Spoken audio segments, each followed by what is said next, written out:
Hello. Series 2, Episode 2. Episode 3. Episode 3. Don't forget Fleur. Oh, crikey. Yeah. It flies by, doesn't it? Episode Does 3. indeed. Amazing. Normally I do the intro, but who's at the table today? Well, we're very lucky to have a gentleman that's been in the country for over 20 years. Mm-hmm. He's a fitness, nutritionist, wellness expert, and good friend of the captain's table. And we'd like to introduce Mr. Greg Boucher. Welcome. Boucher. Thank you, Good guys. to have you, mate. Yeah, great to be here. Yeah. Really, yeah. Waiting for the call up. Well, yeah. I mean, it's great to have you on board, and we know you've got a good story. So we were just picking the right time to get that story, and That would just today's happen the day. to be today. Yeah. Great. And normally the format is what we look at is to try and identify kind of what your background story is, just a bit about where you came from and how it's led you to be to Dubai today and the relevance of you being in Dubai. It's quite simple, and we'll just intersperse it with crappy jokes and things like that.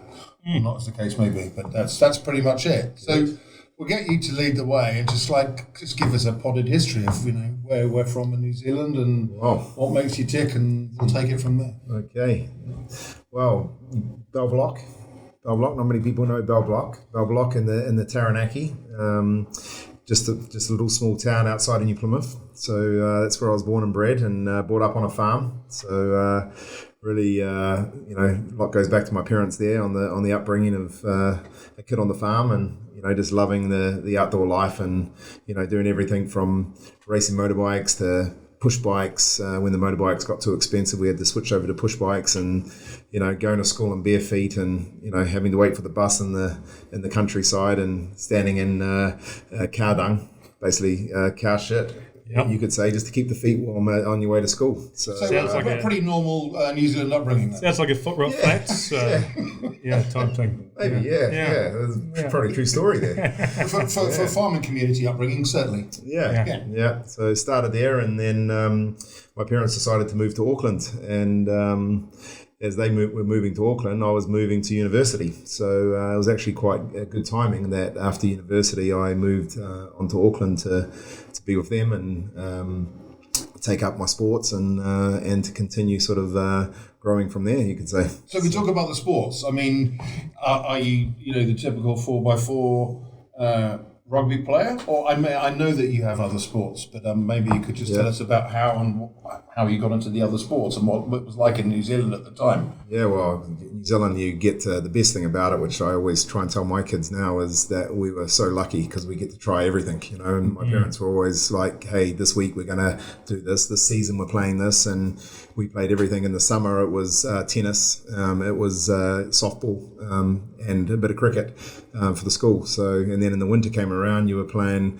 rugby and my other sport, basketball, and kicked around with the first 11 football team as well, and got out on the soccer field. So I think having that upbringing and learning all those skills actually helped me when I had to go on to university, and then after university is choosing which sport you wanted to continue in. So at high school I had to narrow it down to sort of one in the summer and one in the winter, which was basically tennis. I was playing tennis. I still managed to keep a little bit of cricket going when they called me up, and in the winter I had to choose between rugby and basketball. So I chose basketball as my sport.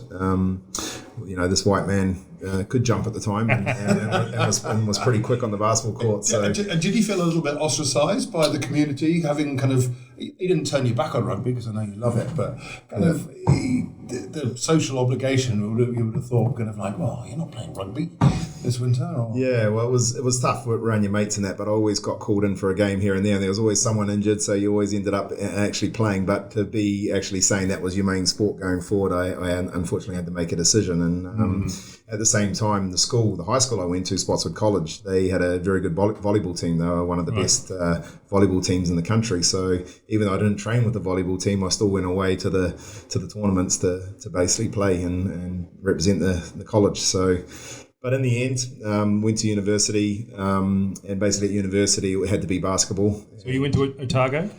So first of all was university. It was actually CIT in Wellington, Right. Central Institute of Technology, and that was a 1 year exercise science. I left school 1 year early, sixth form, and decided to start a little bit earlier than everybody else, and went down there and did a certificate in exercise science because I knew that sport was what I wanted to do, and if I couldn't play at a top level and be paid to play, then I knew I had to have something as a backup plan. So the good thing in New Zealand, they allow you to do that. I got a little scholarship to basically go and pursue that, and as long as I sort of was giving something back to the sport, you could say. So after CIT, which was a great time down there, out there at the tote, they called it. I still remember dollar drink nights, Wednesday nights. Had some great guys playing and living with me down there. A couple of mates from New Plymouth actually went there with me, and we had guys like Bill Cavabati, who was, a lot of, 3 or 4 years older than me and playing for Wellington, and one of the big new props that was sort of coming through, and it was good to be mixing up with those guys as well. Yeah. So it was sort of a bunch of top athletes, you could say, from different sports, males and females, and all went to this university to... And when would have been this Boucher? Mid-90s? 1990. 1990? Yeah. Wow, okay.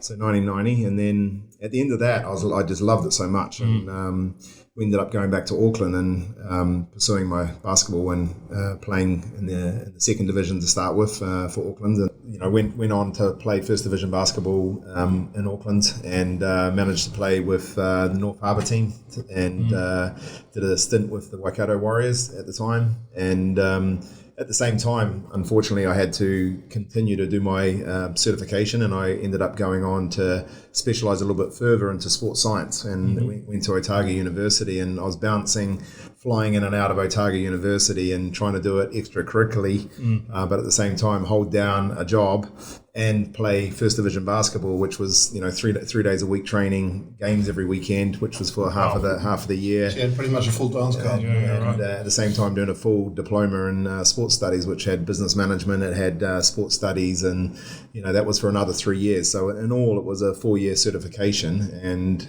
at the end of that, I had to do an internship, which was probably one of the most interesting times for me, when I actually got a placement at the Institute of Sport in New Zealand, which at the time was where all the top athletes were training, and the biggest claim to fame was basically training the Auckland-based All Blacks at the time. And a young gentleman named Dougie Howlett was sort of my protege at the time, and he was the guy that we had to bring through and train up. He was a great 100-meter sprinter, but didn't know how to move and change direction and kick and look after his body to continue to play for many, many years afterwards. So that was the start of, obviously, my first sort of part of my resume, you could say, to kick off what I do today. And that was sort of helped me probably all the way through to be able to get jobs and end up in countries. And did it help Dougie Howlett? I mean, we know what the net result was. It was pretty good. But, there were clear results that came through from what you did. Yeah. Did that happen in time, or were there, lots of low-hanging fruit and things happen quickly? No, it's he put in a lot of hard work. He was one of those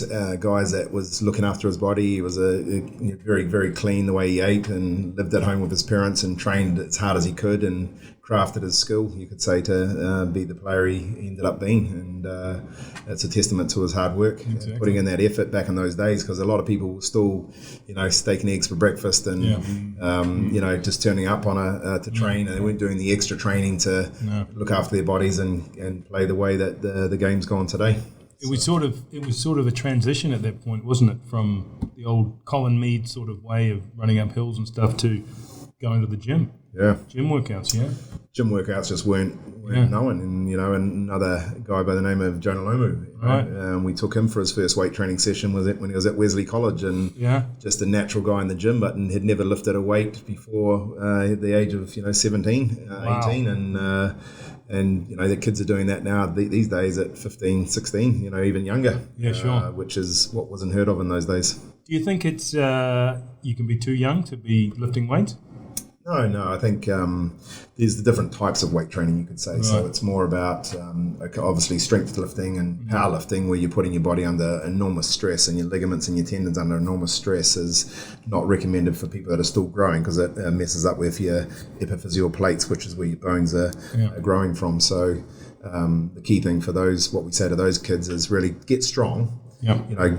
Get an all-round sort of fitness going on, but don't be lifting so heavy that you could end up doing damage that stops your growth plates and stops you from growing. Right. Yeah.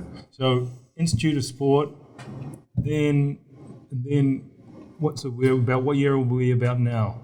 So this was up to 1995, 96, still playing Division 1 basketball right up until I met this girl in the gym, and I was running a couple of clubs there in Auckland, all the swim gym clubs. I finished my certification and was now managing two of the top swim gym complexes in New Zealand, which had basically Olympic training swimming pools, it had fitness clubs, it had aerobic studios. A lot of the New Zealand top swimmers were training there. We were putting them through their training routine in the gym. We had a lot of the top rugby guys that lived in the area that were training there in the off season. Dougie was training there as well.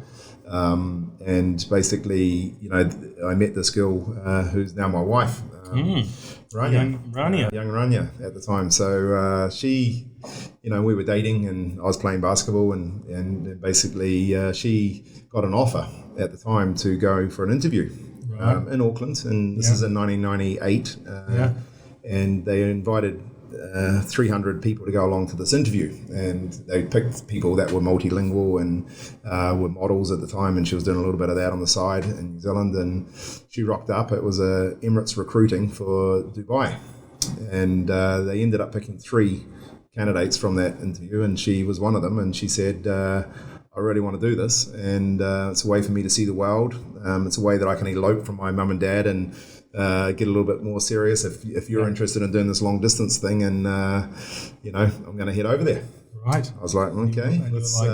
Were you like Dubai? Where's an atlas? Where's a map? Or yeah, I was like, and then we sort of looked. Oh, geez, it's in the Middle East. There's a war going on over there right now, Iraq, and what's happening here and there. But obviously, she's from Lebanon originally, so she's sort of familiar with the countries and familiar with the area, and she didn't have any qualms about it at all. So off she goes. 1998, off she goes, and then 6 months into the trip over there, she goes, "You've got to come over."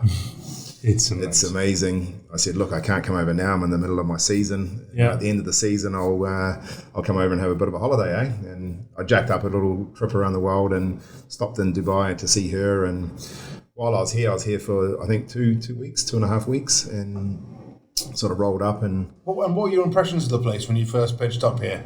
Did you have expectations, or? Well, I knew it was old, and it was dearer. There was a little bit of Dubai. It was sort of it wasn't much there, to be honest. She was living in the Pink Tower on Sheikh Zayed Road, which is still there today. And basically, she took me out and did me all the touristy things, the museums and the creeks and what have you. And it was really nice. It was sort of a different culture change, but do I see myself sort of living here and doing it? I probably had to think twice about it, because I was sort of in holiday mode, we're doing everything holiday. But what she did, she was off on a layover trip, I think it was to France at the time, and she said, while I'm away, I've jacked up 3 interviews for you. Right. I was like, what?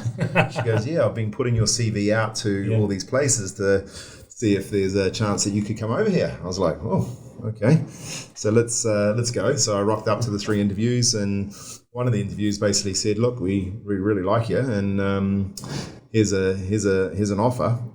We'd like you to come back and run a chain of fitness clubs for us. In Dubai. In Dubai. Right. So this was basically a company that never had gone into gyms before, and in fact, was gyms a thing here then? No, there was no gyms. It was basically hotels that had a gym. So to be a 5-star hotel, you had a little gym. So everyone was going to a gym, but it was at a hotel. Sure. So there was no commercial gyms, and they wanted to be the first pay and play commercial gym that run it like a gym. Had to be a profit center. Interesting. Yeah. So went home, had to talk to my family about it. I still had another year on my basketball contract. I had to renege the last year of my basketball contract, but I said, hey, I'm keen to give it a go. So sort of went back home. And what did Dennis and Carol say initially? Greg, you need to go see the world. Good. That's my great. Dad was, which was tracking back to my 21st birthday. In fact, he said to me, and he gave all me and my brothers a globe, and he gave us a ticket, and he gave us a key, which is typical in New Zealand on your 21st birthday. Yeah. Well, the key is, it's a key to your house. You're always welcome to come home again. Here's the key to the house, and you're always welcome to come home. But here's a globe, which I still have on my desk in my office today, and here's a round the world ticket. Son, go see the world. Because they were big believers in, think globally and act locally was Dad's big saying. And so Greg, so you got two brothers. Dylan and Richie. Yep. And everybody's done that anyway. They've all done it. Yeah, we all did it. And it wasn't scary for us to leave and go and venture the world. It was only, I sort of said to Mum and Dad, hey, it's a 3-year stint. It's a 3-year contract. I'll be home before you know it. Yeah, yet another one of our guests saying that they came here for 2 or 3 years and they've been here for 20. I'll be home soon. Yeah, it was crazy. And basically, sort of rocked up, 1999, and the guy said, right, we need this gym open in 6 months. I was like, holy shit, where am I gonna recruit these people from? It's I have to bring in the equipment, find the location, put the marketing together. They didn't even have a logo, they didn't have a name, they had nothing. So it was basically for 6 months, head down, bum up, and grafting to train up trainers. So I brought in training systems to train up these trainers. Lucky I knew enough that I was lecturing and training trainers that I could train these people up. I had to bring most of the trainers in from overseas to bring a whole expat international crew in, because we were running everything from cafes to basically a pro shop. We're selling everything from supplements and that to a group exercise studio to a PT area, and trying to bring in latest and greatest. So 6 months, recruited a great team, got them on board. Within 9 months, I returned the investment for the owners. Perfect. It was crazy, and I've never seen it sort of happen that quickly again. People were traveling from Al Ain and Abu Dhabi to come and experience the classes and come and hang out and just feel the atmosphere. And was it who was joining? Was it locals? Was it expats? Everybody? It was everyone. It was like we had men, women. I recruited. I did my recruiting properly. We had good-looking reception girls that were part of a modelling agency. I had personal trainers that could train anyone, and a lot of the locals were coming in, and they were really getting involved in it and loved it because they wanted to train. And bodybuilding is still a big part of the society over here, and going to a gym, and we had a great bodybuilding area with these latest free weights and all these zones, and we had a cardiovascular zone with these TVs at the time that you could change the channel and listen in, which no one had sort of seen at that time. And then we brought in all the group fitness systems from Les Mills in New Zealand and that as well, which is, again, for that group fitness studio to be going like that, we had people on a waiting list. So we had 60 people in a class, and we had 10 people outside waiting to try and get in the next class. So Will, I think Les Mills is going to come in a few times within our discussion. Your relationship with Les Mills was from there, but did you have you were with the Les Mills, but when you were in New Zealand? So No. You had nothing to do with them when you were in New Zealand. Okay. I did a little stint there just to get a bit of experience on the floor in Auckland, but there was nothing. There was nothing there. The pay wasn't very good, and I could make better money doing other things. It was. So your relationship started from here. Okay, good. Yeah.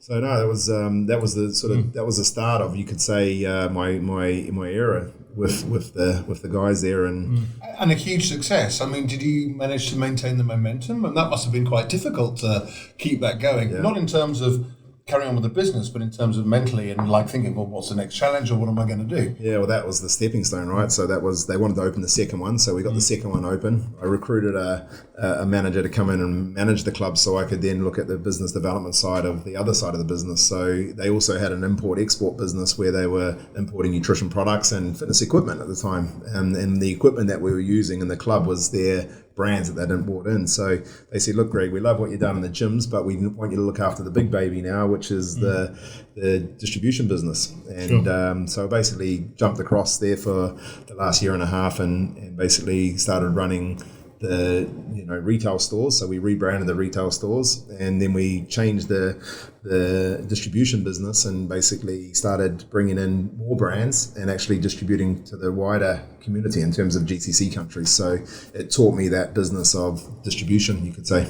Wow. Yeah. So what year are we now? We're in. So this is 2003. So 2003. Okay. Yeah. Okay. So So Dubai's just starting to. Things are starting to grow.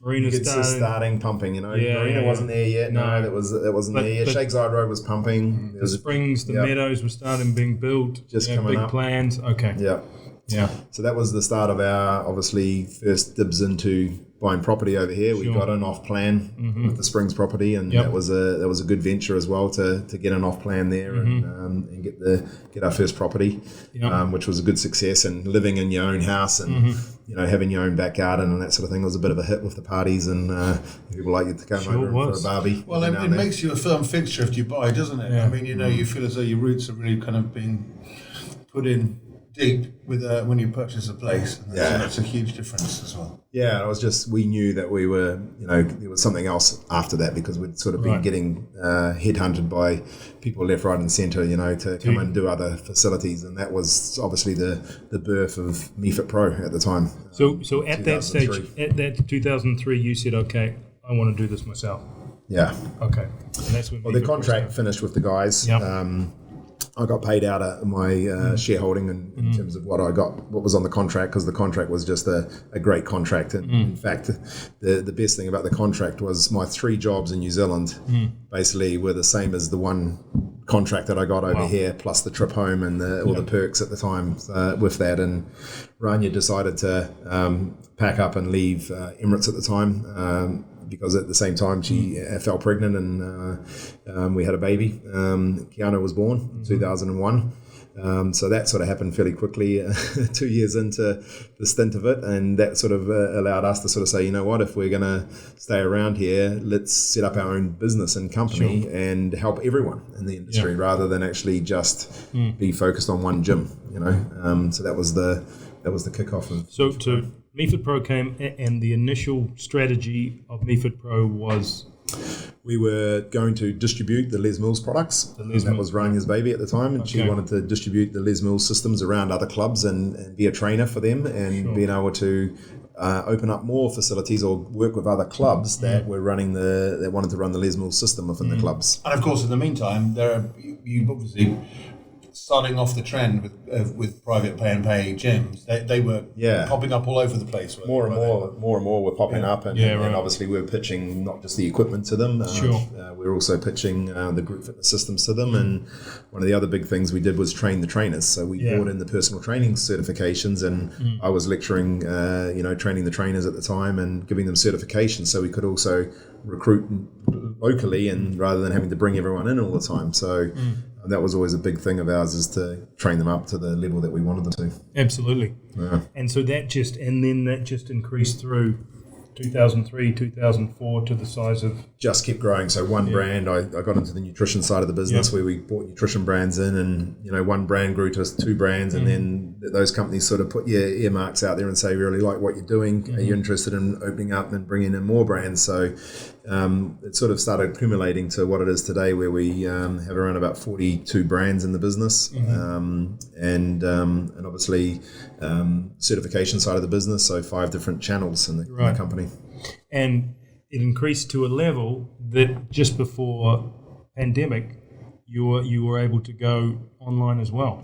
Yeah, well, that was a big it was a big change. We were mainly a B2B business, so it was mainly business to business. Any clubs that were opening up, we were selling equipment to them, selling nutrition products to the distributors and to the pharmacies and all that sort of thing. And we decided at the time that we have to be going. This online thing is just going crazy around the world. So about 2 years ago now, we started investing in this business to go online, and we were looking at a name, and we decided on Kua, which in Arabic stands for strength. And we said, right, let's venture into that market. And lucky enough, not knowing that COVID was just around the corner, that we had started doing B2C business. And basically at the time, when COVID came in, we were doing 25 orders a day, just online. And that grew to, during the lockdown, up to 250, 300 orders a day were coming in. So it was just good timing that we had that already set up, because if you were trying to start that during the lockdown, it would have just been impossible. And gyms now we're coming out of the pandemic. Are they coming back? Are people returning to the gyms? Yeah, and I think obviously the big thing is a lot of people bought equipment for their homes and started equipping beautiful gyms and studios in their houses, which is great. But And they're thinking this is people are continuing to add knickknacks to them, but I think what people miss by going to the gym is we say community and motivation. A good coach, although you have good online coaches and coaches that can come to your house, is going to a gym and getting that atmosphere and just being in the game where you walk in, you do your workout and you're out. Work out. But while you're there, you're being motivated. You've got a great coach. You've got a lot of different equipment, and you're also exercising with your friends. People miss that, and that's why I think gyms will always be successful. And even after the COVID and the lockdowns happen, people go back to the gyms because they don't get that at home. Right. People will still exercise at home, I think, 1 or 2 days a week maybe, but then they'll go to the gym 2 or 3 days a week to get that, to do some adrenaline classes, and get some classes done. Things like that. Yeah.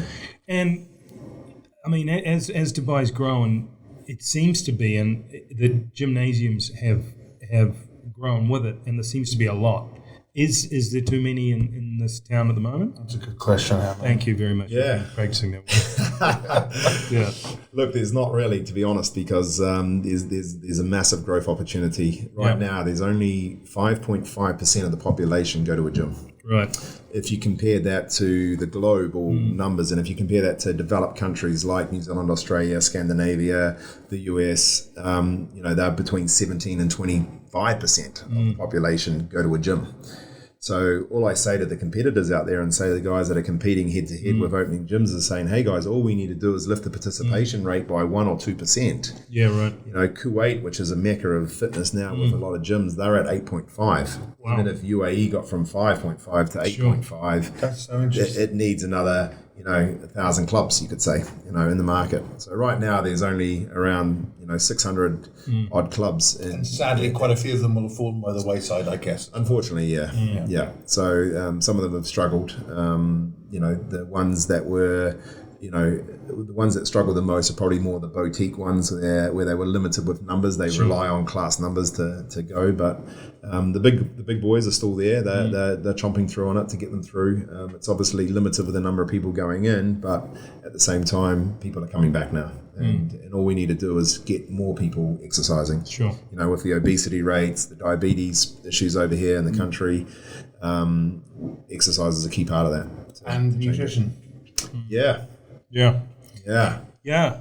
So, shall we talk about It was a quick segue, I think, the elephant in the room? So you'll last week we had owner of Crush TV Ian Ohan in here, right? And after the podcast finished, we were talking about his brands. One of his brands being Salad Jar, and we suggested.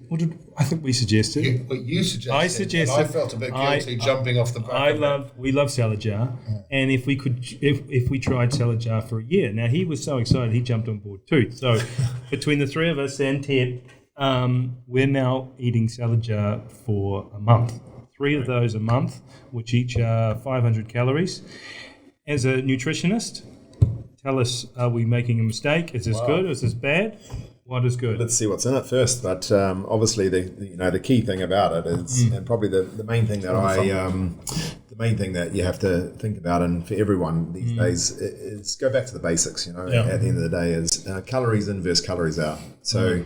If you look at your macros, you look at what you're doing, and whether that's, you can look at different things, whether your body consumes and runs on carbs as a fuel. Does it run on fat? Does it run on, protein? And, you've got to look at the way your body's made up, but also your hereditary as well. There's a lot that goes into it. But at the end of the day, the basics are, you've got to burn more calories a day than you actually put in. And then you're actually going to be either losing weight or gaining weight based on where that's going to go. And I think when you look at options like this, and there's a lot of food companies out there today, the quality of these products and look at the ingredients in there, it's great quality, and it's you're eating good quality food. It's not processed. It's it's natural.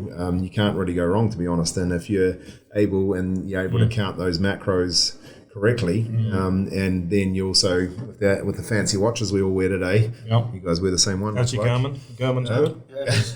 How many calories have you It's the first day it's been on Yeah. for. Oh, is it? Okay. But it's going in the right direction. I have to say, we've been going for about 5 or 6 days. We've probably lost about the same amount of weight, which when you're not imbibing as well as eating, I mean, I've lost about 4.5 kgs or 5 kgs without really trying too hard. And that's really without ramping up the exercise as well. So as a combined effort, it's really not that difficult. It's just, as Obi-Wan would say, what is it about? Consistency. There we go. Well, let's see. We'll report back during the month how this goes. A question just to what we were going back earlier. You work closely with the leadership of the country in relation to fitness and projects and things like that.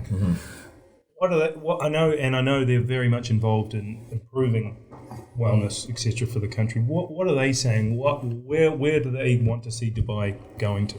Look, they're very proactive about what they want to do. They want to be seen as the best. They want to be making sure that we've got the best facilities. They want to make sure that what's on offer here is equal for everybody as well, that they are providing solutions like the cycle tracks, like the running tracks, like the beautiful things you get here that you probably don't see in many other countries, that they're investing in people's health, they're investing in fitness to be as a place that you can go as a destination that you can keep fit. Which we take for granted as well, by the way. And I think that's it sounds quite lousy actually, because if we all went back to our respective original homes and wanted to jump in a car for 15 or 20 minutes and then get on a fantastic purpose-built outdoor cycling track that takes for hundreds of kilometers, it just doesn't exist. And yet we just almost take it for granted here, and it's an incredible thing. Well, they did a great thing during the lockdown as well. If you look what's happened in France and in Germany and in the UK, for example, where they shut the clubs and it was struggle to get them open. These guys said, we need these clubs open for people's mental, not just the physical, but the mental health as well, to get people back out there exercising, as long as you're doing it safe. And they come to us and say, guys, can you give us some research? And it's always research led. Can you give us some research to say that going to the gym is safe? And if you can give me that research and you're showing me what good countries are doing, then we'll keep them open. Right. But if you can't give me that research to say that it's not going to be detrimental for the health of people or for the country, then we'll lock them up a little bit. So they've been good about it, and I think we have to be very lucky about what we've been able to continue to do over here compared to some of the other countries where there's more problems happening over there because clubs are being locked down and they're not opening the doors again. And how long can you last at that before the doors are closed permanently? You can't. The rents and unless there's subsidies by the government and that type of thing, you're not going to be able to last. Sure. So MeFitPro, successful company, going well, got your brands running. Where do you see the future? Where do you see the future? Look, we're I love wellness. We love health. We love fitness. It's a family thing now. 2 children, both doing it. One of the big things is one of my goals in life was to actually play sport with my kids and at a good level. And I'm so lucky that I can play touch rugby with my 2 with Kiki and Keanu. We play at a good level. We play in the top league over here, and we compete globally. As a family, we play basketball together and a competitive team. So one of the big things for me personally was quality of life, and by being healthy, being fit, playing sport allows me to do the things I really love doing, and that's my stress relief. I go out and play sports. So apart from the business side of things, is a goal in life is to continue to live healthy and keep moving, because as soon as you stop moving, you seize up and all sorts of bad things happen. Get the calories out versus calories in, so you can enjoy the beautiful food and the great feasts that we have and refreshments that we do get into. So that's one thing. Also, I love the property side of the business, and we've been lucky enough to invest in a few properties and that sort of thing. There's a couple of new ventures coming on where MeFitPro are launching into now in the digital space and this type of thing with the way that fitness is moving. So we'll continue to evolve MeFitPro and we've got a great team on there right now that will continue to grow the business, and hopefully that can allows me to step out and look at where the industry is going. What are we going to do next? Is it opening our own gyms and that type of thing? Probably not, but it's more of where we can support the industry and continue to bring in the world's leading brands. Again, go back to what my dad said, thinking globally, acting locally. So when you see something happening that's really good, how do we bring that in, bring it into this region? So that's really a key thing. There's a couple of new sort of investments that we've got bubbling on the side a little bit. I've opened, and I was an investor in the basketball hub here in Dubai, which is my sport, obviously basketball. I wanted to give something back to the basketball community. So there's a tribe, it's called the Dubai Tribe, and the basketball hub, which is a fully fledged basketball stadium, and where we coach kids, we run leagues, we do fitness sessions there. And that's a great initiative. And when you talk about basketball over here, is it pretty much mixed nationality? I know it's very popular with the Philippines out here. Yeah. Are you getting a real mix of people coming in and playing? To be honest, it's a major sport in the Arab region. You know, the Lebanese love it. It's one of their main sports. The Jordanians, they're also very, very good at it. But also the locals, they at all the big Al Wassals, the Al Nassers, and big sporting clubs that they have here, basketball's a key staple of their sport. Obviously, football's number one, but tied for a close second, third is probably basketball. Being in those clubs, so it's the players are paid to play over here. It's a great league, and then you have all the mix of expatriates, you know, from the Eastern Europeans, who again basketball's huge over there. The Americans that live here. Or even a few Aussies and Kiwis mix it up in the basketball circles. So, and then you've got the Asian guys coming through as well. So, and the Filipinos, you know, they love it. They absolutely love it. So, it's a growing sport here, and even in New Zealand and Australia, it's one of the fastest growing sports still, because it allows, you know, the rugby's getting a bad rap with the head injuries and the concussions and that sort of thing. Basketball's continuing to flourish because it's a sport that requires multi-skilled, and people just enjoy playing it. You don't have to be a big man, you know. No, good fitness. Just want to quickly go back to online, to what you were saying before, digitalization. It's quite big in the US, I believe, with cycle training and things like that, where you're actually looking at a screen and your instructors online and maybe teaching 10,000 people. Is this going to be the end of instructors? Not really, no. Instructors, people love that live thing. Right. They love it live, you know, and instructors could be those guys on the screen. So they're still being employed by these big digital companies to be online, teaching classes online to thousands of people. Yeah. Obviously, there's less people doing it, but I don't think it will ever take it away from the live experience that people have. Sure. You know, it's like going to a concert. You know, we call it the exertainment. Yeah. You know, so it's like going to rock concerts or going to a live DJ party or something like that. Is it the same experience of watching it on TV? It's the different atmosphere, and that's probably what you can liken it to is, you know, going to a class where you've got the instructor in front of you, you've got the CrossFit classes where the instructor's motivating you and pushing you to try and do that off a TV or off a big screen. Is you're not going to get the same motivation, and that's where our industry is. It's called the motivation industry, and you motivate people to come in, you motivate them while they're there, and then you're going to motivate them outside to come back and see you again. Whether that's talking about your nutrition or whether that's talking about your exercise. It's a big motivation thing. And I will say you're a good motivator when you're up there on the pushing you hard. We've got to do one of Greg's classes. I'll do that. Yeah, there's generally a leak in the roof when I do it because there's a big pool of water underneath my bike. But thank you so much, Greg, for coming in today. I think I've learned a lot. Mate, it's been awesome. I didn't know half of that. Yeah. Yeah. Well, good. We didn't get into any other stories, you know. Well, that can be another time. But no. Great. Thank you so much. Thanks a lot. Cool, guys. Thank you. Thanks for having me. And I love your shirt, by the way. Oh yeah, we didn't talk about that, did we? Yeah. I love it. Yeah. Yeah. So it's great to see. And this is your shirt's very nice too, Rex. Thank you very much. Yeah. I love it. So this is. We'll keep you posted about that. We'll keep you posted about the shirt. Awesome. Thank you.